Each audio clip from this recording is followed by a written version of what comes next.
আসসালামু আলাইকুম রহমতুল্লাহ।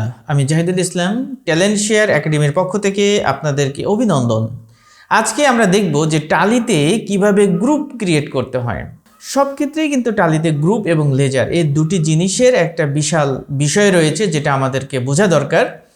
তো আজকে মূলত আমরা একটি গ্রুপ ক্রিয়েট করব, ফিক্সড অ্যাসেট যে বিষয়গুলো আছে তার আলোকে একটি গ্রুপ ক্রিয়েট করব। তাহলে চলুন শুরু করা যাক। আমরা চলে যাচ্ছি কম্পিউটার স্ক্রিনে। তো আমরা আসলাম টালি সফটওয়্যারে। যখন আমরা এটা ওপেন করলাম তখন আমাদের সামনে এই ইন্টারফেসটা আসলো। আসার পরে শুরুতেই আমরা চলে যাব ক্রিয়েট অপশনে। ক্রিয়েট থেকে আমরা উপরেই দেখতে পাচ্ছি যে এখানে গ্রুপ রয়েছে। তো আমরা গ্রুপের মধ্যে প্রবেশ করলাম। গ্রুপের মধ্যে প্রবেশ করার পরে আমরা কি গ্রুপ ক্রিয়েট করব? আমরা মূলত এখানে এমন একটি গ্রুপ ক্রিয়েট করতে চাই যা আপনার ফিক্সড অ্যাসেটের আন্ডারে থাকবে। যেমন এটা হতে পারে ক্যাপিটাল মেশিনারিজ, হতে পারে ফার্নিচার অ্যান্ড ফিকচার, হতে পারে প্ল্যান্ট অ্যান্ড মেশিনারি, আরও অনেক বিষয় হতে পারে। তো আমরা এখানে আমরা প্ল্যান্ট অ্যান্ড মেশিনারি নামে একটা গ্রুপ ক্রিয়েট করতে চাই।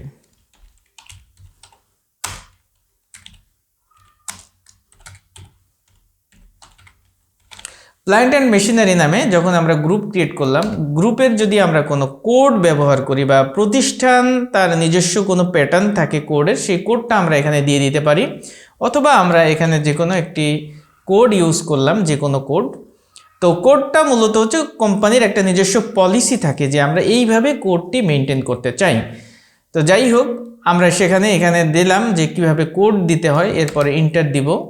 দেওয়ার পরে আমরা চলে আসব আন্ডারে। এখানে হচ্ছে গুরুত্বপূর্ণ বিষয় যে আমরা আসলে এই গ্রুপটি কোথায় ক্রিয়েট করতে চাচ্ছি।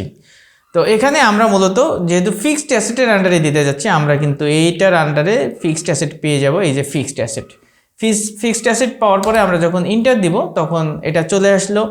এরপরে আসার পরে আমাদের সাবলেজার দরকার নেই, নো দিয়ে দিলাম। তারপরে debit credit balance for by default no আছে, নো রাখলাম, এটাও নো রাখলাম। এবং এটাকে আমরা নট অ্যাপ্লিকেবল রাখলাম। রাখার পরে যখন আমি ইন্টার দিব এবং অ্যাকসেপ্ট করব তখন আপনার গ্রুপ ক্রিয়েট হয়ে যাবে। তো এটা ফিক্সড অ্যাসেটের আন্ডারে যদি আমাদের কোনো গ্রুপ ক্রিয়েট করতে হয় তাহলে এইভাবে করতে হবে।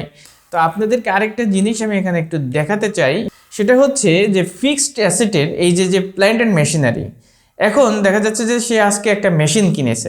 তো ওই মেশিনটা প্ল্যান্ট অ্যান্ড মেশিনারির আন্ডারে যাবে। সেক্ষেত্রে আমাদের যে কাজটি করতে হবে সেটা হচ্ছে যে আমরা প্রথমে একটা লেজার ক্রিয়েট করব।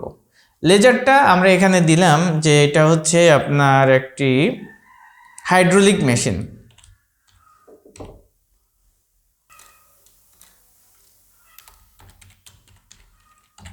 হাইড্রোলিক মেশিন, এই লেজারে যদি কোনো কোড থাকে সেটা আমরা এখানে দিয়ে দিতে পারি।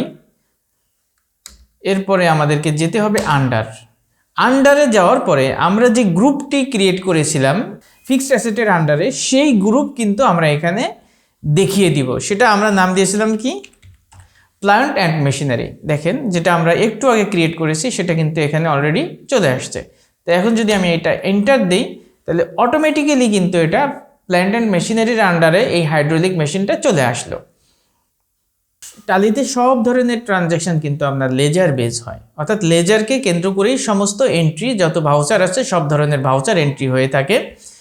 এরপরে হাইড্রোলিক মেশিন, এটার তো আসলে কোনো অ্যাড্রেস হয় না, এটা আমরা দিব না এবং ডিভিশনও আমাদের প্রয়োজন নেই। এরপরে আমরা এখানে আসার পরে ওপেনিং ব্যালেন্স নিয়ে আগে যেটা বললাম সেটাই, যে যদি কোনো ওপেনিং ব্যালেন্স, অর্থাৎ কোম্পানি যদি নতুন করে মাঝখান থেকে যদি সফটওয়্যার মেনটেন করে তাহলে তাদের যে ব্যালেন্স থাকবে এটা যদি তার আগে কেনা থাকে তাহলে এটা যে ব্যালেন্স আছে ওপেনিং ব্যালেন্স এখানে বসিয়ে দিতে হবে। আদারওয়াইজ যদি নতুন হয় তাহলে এটা ওপেনিং ব্যালেন্স বসানো যাবে না। এরপরে আমরা এন্টার দিলাম এবং অ্যাকসেপ্ট করলাম, ব্যাস আমাদের কিন্তু লেজারও ক্রিয়েট হয়ে গেল। তো এই ছিল মূলত টালিতে কিভাবে আপনি গ্রুপ ক্রিয়েট করবেন এবং টালিতে কিভাবে আপনি লেজার ক্রিয়েট করবেন এর বিস্তারিত। আশা করি ভিডিওটি আপনাদের ভালো লেগেছে। আমাদের চ্যানেলটি সাবস্ক্রাইব করে আমাদের সাথে থাকবেন। সকলকে ধন্যবাদ। আসসালামু আলাইকুম রহমতুল্লাহ।